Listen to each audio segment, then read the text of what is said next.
Hey guys, so I'm back to update my strategy video on Bloontonium Mine. Just recorded this earlier and now I'm just going to go through and describe exactly what I'm doing. So as I've done in the past, when I'm making a strategy video I only use 3 towers so that you can always duplicate my strategy. And we're going to start out the same with our 10 tacks right at the end of the map. We will basically go through the same strategy that I used for my world record attempt, or I currently hold the world record at 312 on balloon circles. We're going to use that same strategy here, only we're not going to have the 4th tower. I'm going to show that this strategy can pass round 200, but I'm not going to let it play out all the way. I basically get to round 201 and just let the ZOMGs get to the end and defeat me, because I'm not really looking to try to set a high score here, and I just want to show that it's a very strong strategy. It's the same exact one that I use in the world record, so obviously it's something that can at least get you to round 270. And if you're playing someone still at round 270, then they're probably doing the same exact strategy that you are. So it's really going to come down to who has the best 4th tower, or who loses focused first, or who has the worst internet connection. But anyway, I'll continue on, and I'm going to try to shorten the video in between when I talk. I'll just fast forward and try to describe when I'm actually doing something on the map, and then fast forward in between. So after basically right at the beginning here, we put the 10 tacks down, and then we got 2 of the $1,000 income boosts, and now we'll put our first tower down, the Monkey Apprentice. We're actually going to do 2 of them immediately. Just 0-0 Monkey Apprentice. For this map, I found that this works best to just group them all right here in this center section, because it gets the most times that balloons pass through, so it has the most opportunities to attack. This map is a little shorter, and with the bridges and things, the tunnels I guess you would call them, where the balloons can go underneath, it's kind of hard to get a really good spot, because even here you're missing a lot from the sections above, because it goes through a tunnel and they can't attack. But I just got another 1,000 income boost, and then immediately after that I got 2 of the $50 income boosts. Just 2 of them. But we have extra money here because we can spend 1,600. And what we're getting here is turning one of the Apprentice into a 2-0, which costs 1,500, so we have an extra $100 to spend, so we go ahead and get 2 of the $50 income boosts. And then we upgrade it to a 2-0, either one, I don't think it matters. And then we'll get another $1,000 income boost.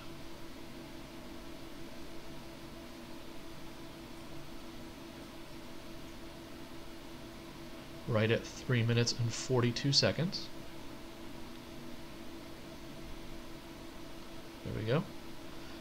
And now we will immediately get 3 $50 income boosts.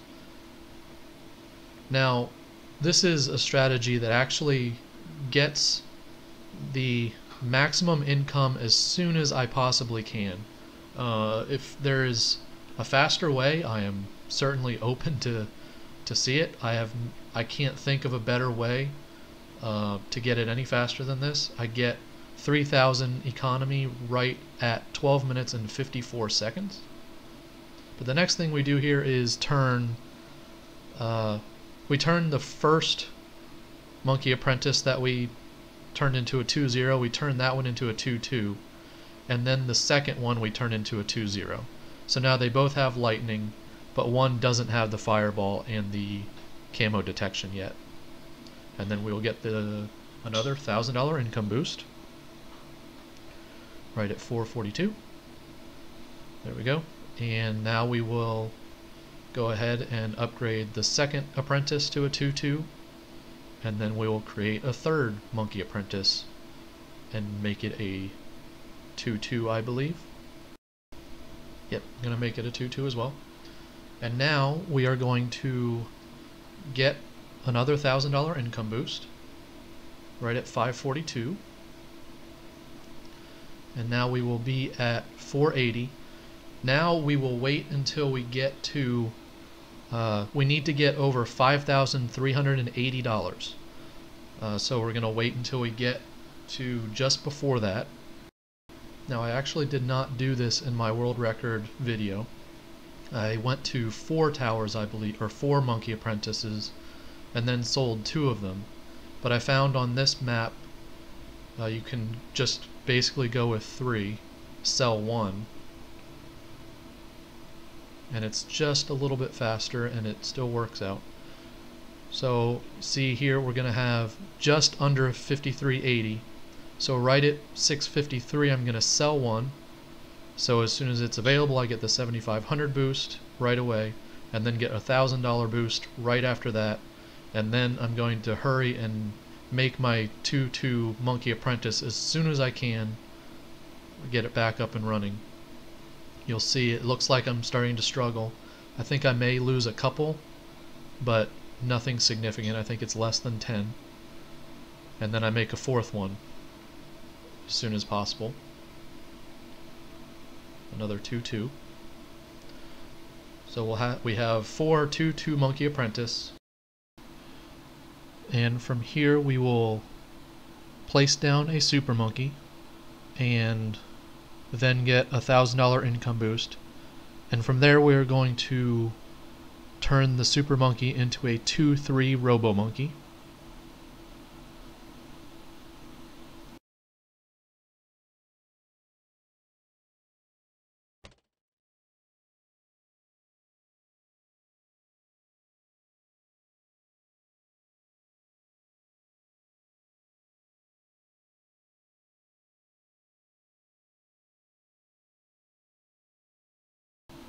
And now we will go ahead and save up for our next $7,500 income boost, which should come at 9 minutes and 54 seconds.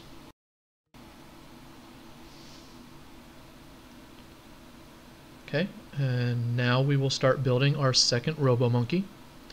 The only thing, well, we got the $1,000 income boost first, but the only thing we really want to be concerned about here is you do not want to put the second robo monkey right next to the first one, because we are going to be consuming these with temples, and you don't want to consume them both with the same temple. So just put a little space between them, enough so that they won't be consumed by the same one, and it should be fine. The actual placement of each robo monkey I don't think is that vital, as long as you don't put it in a absolutely bad spot for its shooting ability. Mostly you want to make it so it's aiming down a lot of straight lines, so that it doesn't end up in a position where it's shooting behind the balloons if they go too fast. But for the most part, you're pretty safe putting these anywhere in the middle of the track. But we got our second robo monkey now, and from here we are going to be building our first temple, and we will be fitting 11 temples on this track, so you need to be paying close attention to exactly where I place them, because it is very tight if you want to actually get all 11 on, and if you miss, that means one of the temples will consume at least one of the other ones, and that could be disastrous to your game. If you accidentally consume one, the problem tends to be that you're really just a few rounds ahead of the game, even with temples in the late game. So if you lose one, you're losing $160,000 worth of towers, and it's not adding anything to that other temple. Another thing I want to mention here, we got to $2,300, and you do not want to get any more other boosts to go over 2,300 so that you can use that final 7,500 to hit your final 3,000 total income, which is the max that you can get in this defensive mode. And we will get that right at 12 minutes and 54 seconds, which I believe is a record if such people are paying attention to that kind of record.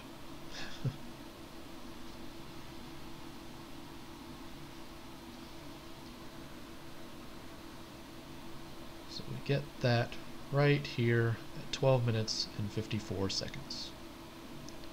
We are maxed out, it's all gray, you can't get any more. So now we can focus on building. And this is where I'm going to put the first temple. Doesn't really matter where you decide to put the first temple as long as you put them in one of the spots that I show you. I would suggest starting from one of the corners, but it doesn't really matter as long as you... This is probably one of the better corners to start from because there's lots of straight lines, but any temple is going to be able to defend this map fairly well. So we're going to go ahead and fast forward from here. The temples that I'm using here, since I only have 3 towers, are going to be using $30,000 worth of super monkeys and $30,000 worth of monkey apprentice. The Bloonchipper doesn't add anything to the temple. So as you can see, we're spending $30,000 by creating 3 1-4 monkey apprentice, and for these first 2 temples that I'm going to build, I'm using the robo monkeys, so that means 1 2 3 super monkey and 1 1 1 super monkey will get you just over $30,000. For every other temple I create, I will actually be making a 3 2 super monkey, and then a 0 0 super monkey is exactly $30,000. But I incorporate the robo monkeys into this build since you need them anyway to get through this kind of early middle section of your game. So I just incorporate that into the build instead of trying to sell them just to get the exact amount. Basically, with this setup, you spend about $31,000, I believe, which you're not wasting that much. It's insignificant. So we're going to fast forward from here. I will slow down when I place each of the temples just to show you exactly where I'm placing them, and if I need to explain why, I will. But we're going to fast forward here until we get to the section when I start making Bloonchippers. I think that will be after I create 6 temples, I start making Bloonchippers. Basically, you want to start thinking about making Bloonchippers when you're getting close to round 90. That's when you're going to start needing them. You really need them probably at round 100 to 105. Somewhere in there you're going to start need to use the abilities, so you need to get some ready before then. But now I'm going to fast forward, and I will, as I said, show you where I place each of the 11 temples.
Okay, so from here I'm going to place the remaining 6 super monkeys to just put them in the positions I want them for the final layout of all 11 temples. That's the 6th one. This is actually the most difficult to place. The first one I put down here is actually not the right spot. I thought that I wasn't going to be able to fit 11 because of that positioning, but I keep trying, and eventually I do locate a spot on the left side of the beginning of that track. There is a spot that a super monkey will fit there.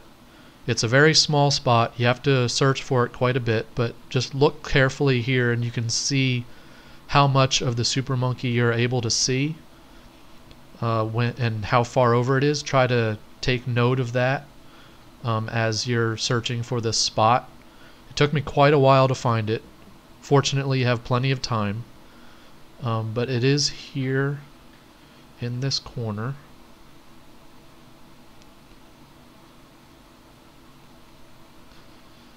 It's taking me a long time to find it, but I know it's there. I swear it's there. There it is. Right there. That's the spot. If you can't find that spot, then you will not be able to fit all 11 in. Actually, I may, from here, I might build that one up. I'm not sure. No, I do place the rest. Okay, so now I'm going to show you the remaining. That's going to be the middle one. You have to get it as far down as you can. It's squeezed in between those ones on the left, right. Just keep in mind you're trying to stay away from, there's kind of a, when you're looking closely, there's a bit of a circle right behind the eyes of the sun god. Basically, you want to stay outside of that circle and you should be safe. When it's looking at you, there's like a little half circle right behind the eyes, and when it's looking at the temple you're trying to place, if it's outside of that circle, you're safe. So we'll place the remaining ones here. And see, this is why it needs to be over on the left side of that beginning track. To fit this one in, you have to have that one over on the left side of the track, or else it would, as you can see, it would consume that one on the right side. And then you wouldn't be able to fit the one up in this corner, because then the one, like, you wouldn't be able to fit one of these other ones if you couldn't get that one on the left side of that beginning of the track. But this is the final layout. These 6, there's obviously, you see 2 up at the top, but it's the one on the left side of the track that will become the temple, and this is your layout. If you are playing on iPad, you can do the same thing. The difference is that up in that top right hand corner there is the battle energy button, and you have to be careful about that. To place it underneath the battle energy button without hitting the battle energy button, put your super monkey on top of the track so that the radius shows red, and then put your finger over on your opponent's side of the track, and you can drag from there, and you can place it where you need to. Or if you want to, you basically you drag it up, and you can drag it directly. Do not lift your finger. You can drag it up underneath the battle energy and lift straight up. It won't activate the battle energy. And if you need to select it again, you push down on your opponent's side and then pull your finger over to where it is underneath the battle energy, and then you lift up. That's how you would select it. You don't try to tap on top of it. You would actually tap over to the side and drag your finger over to where it is and then lift up. But here we're going to go ahead and fast forward until we get to our Bloonchipper placement, and then I will describe that.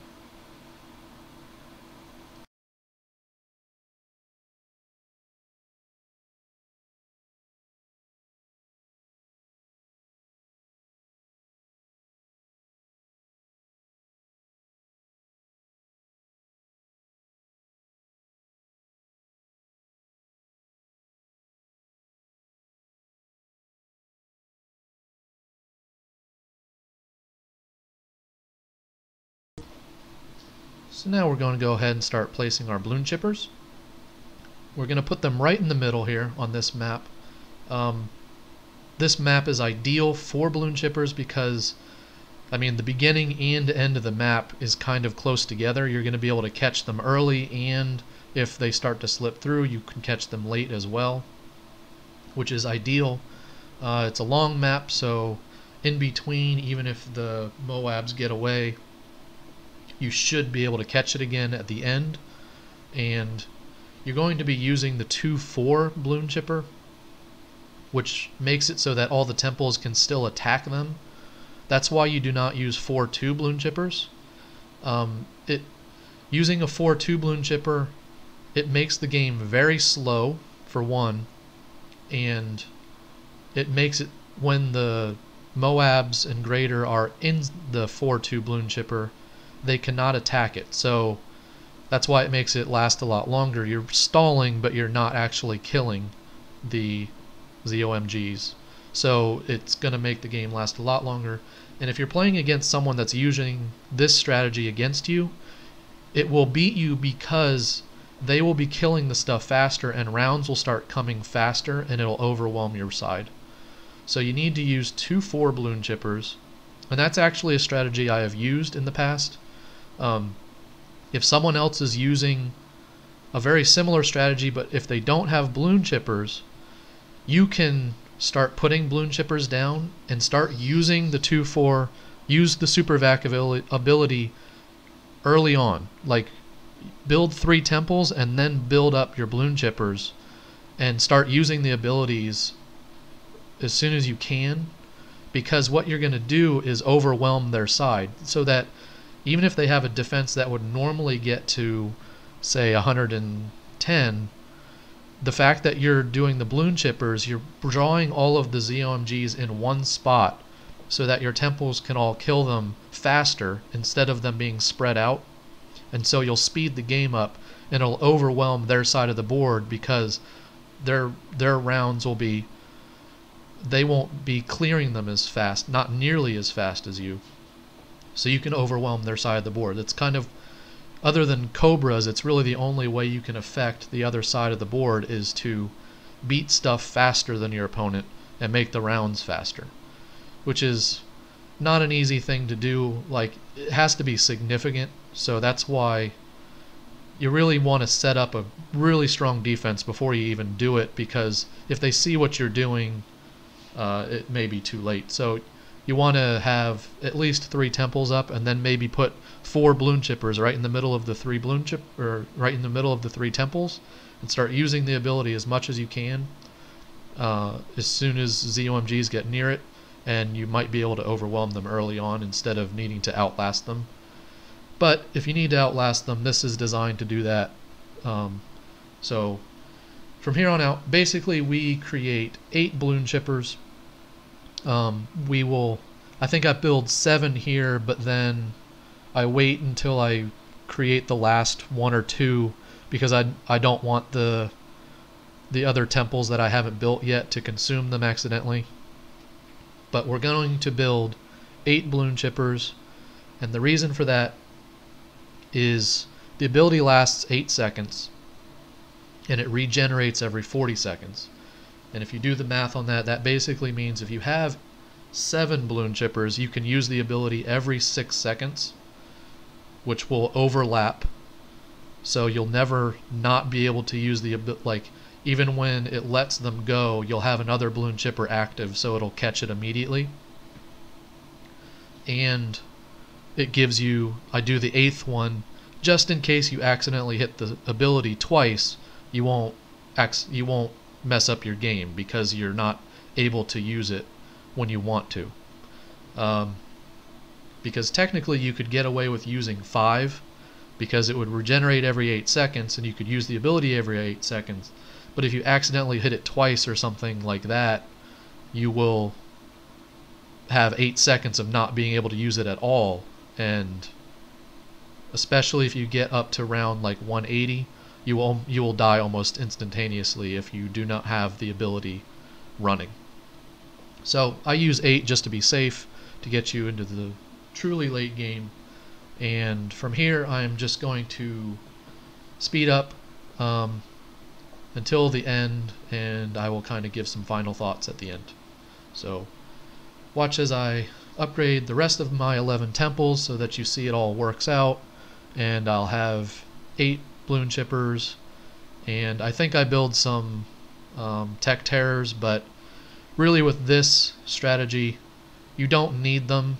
I don't think it really adds anything to the overall defense, but it doesn't hurt, and you can fill the board with as many tech terrors and whatever else you want. Is once you've built all your temples, feel free to build whatever else you want.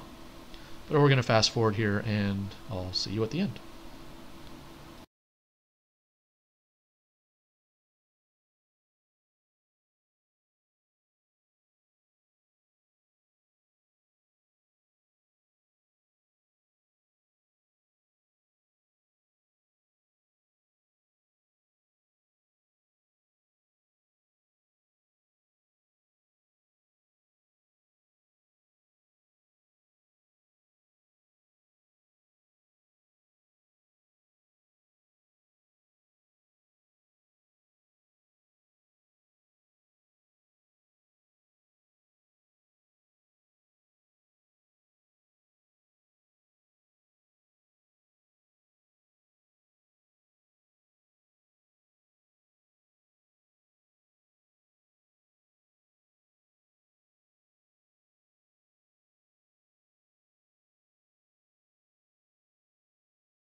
Just wanted to slow it down here to show the final 11th temple being built, and that I now have all 11 up and running, and with 8 Bloonchippers in the middle.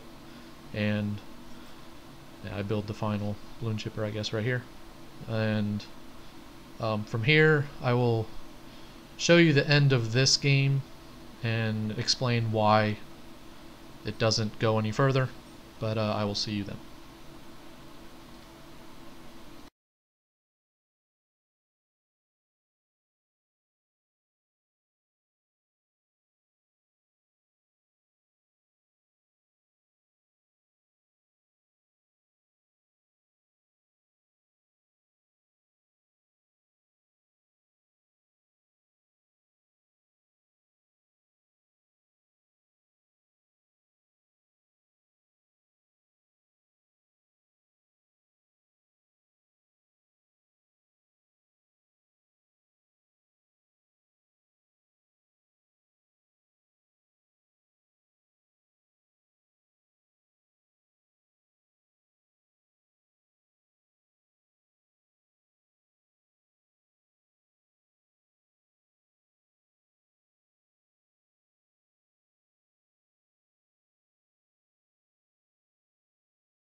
Okay, so here we are, reaching round 200, and what we're going to do here is I really just want to show that this can get you into the truly late game, and I'm actually going to stop using the ability as soon as it says round 201. You will see that it will, like, as soon as the ability runs out, it'll die. And I do this, I just wanted to show you that it gets this far. If you want to see how far this strategy can actually get, check out my world record. I get to around 312, but it's on a different map. But this is the same exact strategy that I used there, so obviously you can use it to your advantage to get as high as you wish. Thanks for watching, and I'll see you guys next time.